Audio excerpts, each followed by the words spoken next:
Yo, what is up, guys? Welcome back to another Dislike video. Hope you guys been having a wonderful day. My day's been going okay. My friend pulled an ollie today. I congratulated him. I was really happy for him.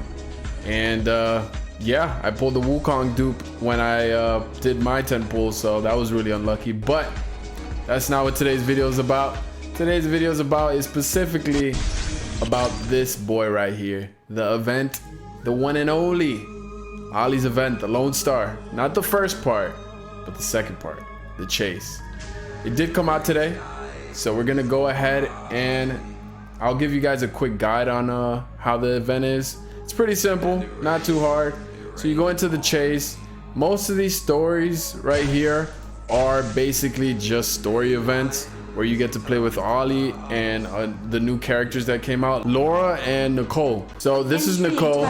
She's one of the ones that just came out recently, and you'll be actually be fighting her, and her abilities are really busted. Like her ultimate gives everyone invincibility, and then she like puts seer on people on her S1, which increases the attack damage you do that enemy receives by 25%. So she's a great support that amplifies damage, protects her teammates, and her S2 ability is like a revive or whatever.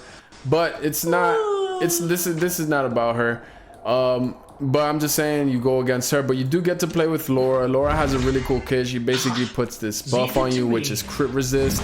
And she also puts a shield on you, which is really cool. Her passive is also like a shield kind of ability, and her S1 is like it does a silence also. But you basically build her with a lot of HP because she scales with HP really well.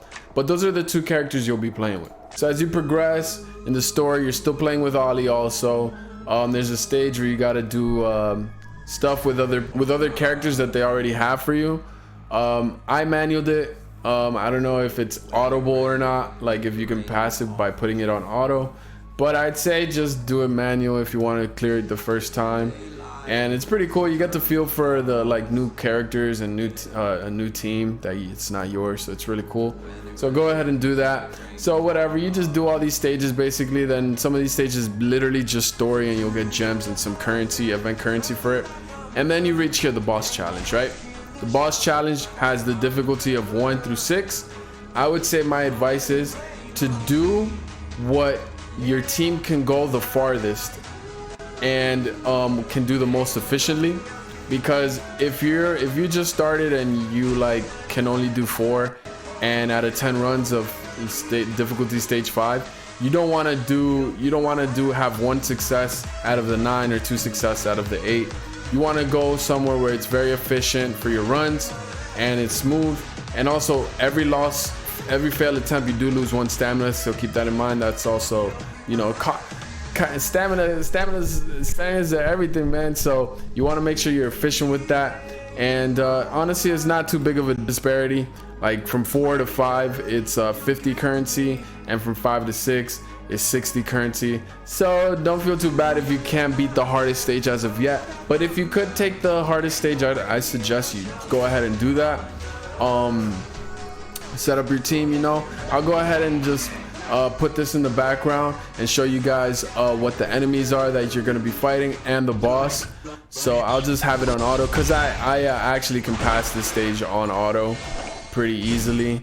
I mean, I do kind of fail it sometimes here and there. It just depends how the RNG goes, you know. But for the most part, this team does really well. I would say it's near 100% clear rate.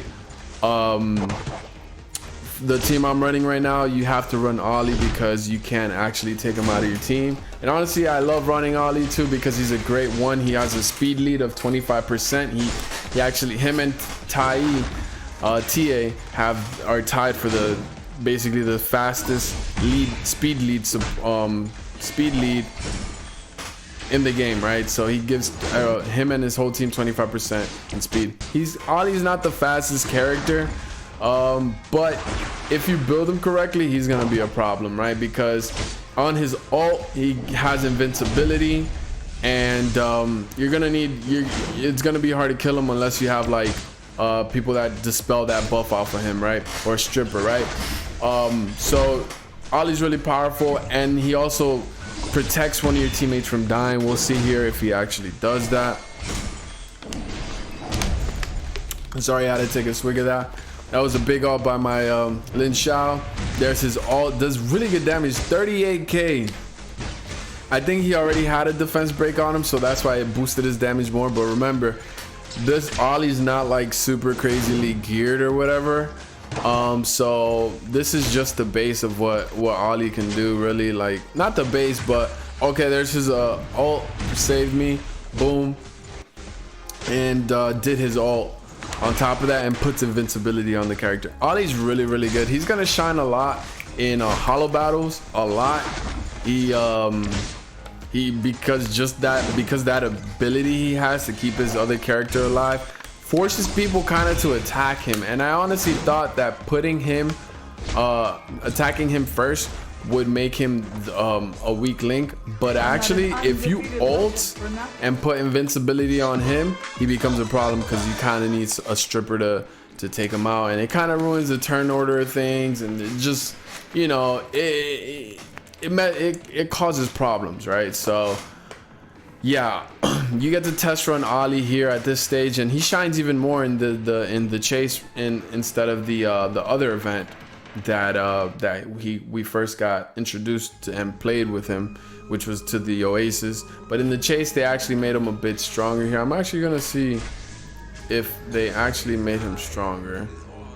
I'm not sure. Damn, 2,769 attack. They did juice him up here though, and he has all the Abilimons are in his ult. So that's another thing with Ollie. You got to make sure you dump, if you're gonna invest in Ollie, he's a unit, like, he's very investment heavy, where he needs all the Abilimons, just mainly because you want the cooldown reduction on this ability, his second ability, so he can keep reviving his enemies over and over again as much as possible, right? And obviously, you know, the cooldown reduction is nice, and the damage boost for his ult, and his S1 is just a straight up damage boost. And then silence is actually really good for PvP and PvE. I would say PvP, I would say both content, honestly, because silence just locks the enemy out from using moves. So it's a really good move, does good damage, great character.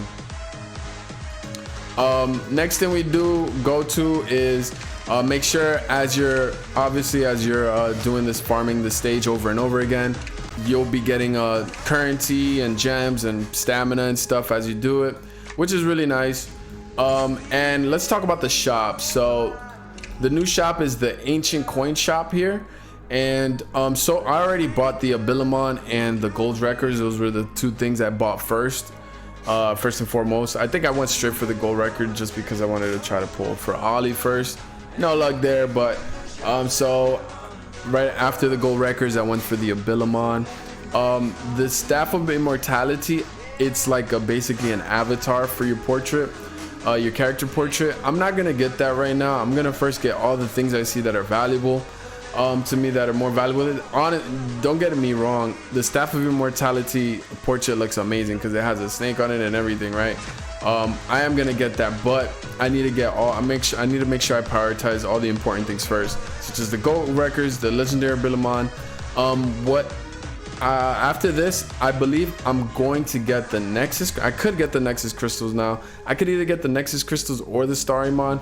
To be honest, I'm just gonna go ahead and get the crystals, just because I feel it's has a little more value, because Starrymons, you can always make them, but Starrymon honestly is the next thing on my list. I'm not too far away from it. It's 1,500 ancient coins. I have 1,215, so I would say go for the ancient coin, the legendary Starrymon, and then from there I would say skip the 5-star relic pack, unless you're kind of sort of a new player, or still you're playing the game very casually and your gear's not like, still would and you would still consider a 5-star gear an upgrade to your current gear. I would say get it. But if you're in the end game, 6-star gear, that 5-star gear, it's nice, but you kind of like want to start farming for a 6-star gear and putting 6-star gear on all your people.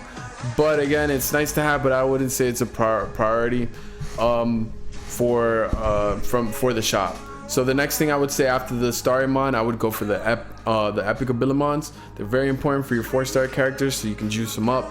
There's a bunch of great 4-star characters in this game and not enough Abilimons, so make sure you grab as many Epic Abilimons that you can find, and they got 3 in the store here. And then we got the after that, I would say depends, right? Because if you're low on gold, I would say go for the gold stack. You get it's stocked up to 10. You get 10 stocks of 200,000 gold, and it's 200 ancient coin. That's actually really good.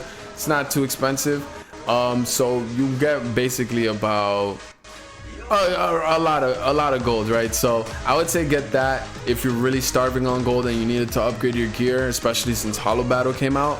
I would go for that. But if you're not too starving on gold, right, and that can wait, the last like super important thing here on the list would be the 6-star relic pack. I would prioritize that after for me myself, after the Epic Abilimon. I'm going for the 6-star relic pack because I actually farmed the double gold when they had it. So I'm gonna go ahead and buy out the relic pack, then I'll get the gold, and then from there I honestly will probably just do the daily. So every day you get a daily of doing gems, of doing some sort of objective 5 times, and then they'll give you ancient coins, like 200 ancient coins a day, and then from there I'll just use those 5 runs to collect those coins to probably dump into this gold after I buy out the I'm 100% farming the gold 200,000.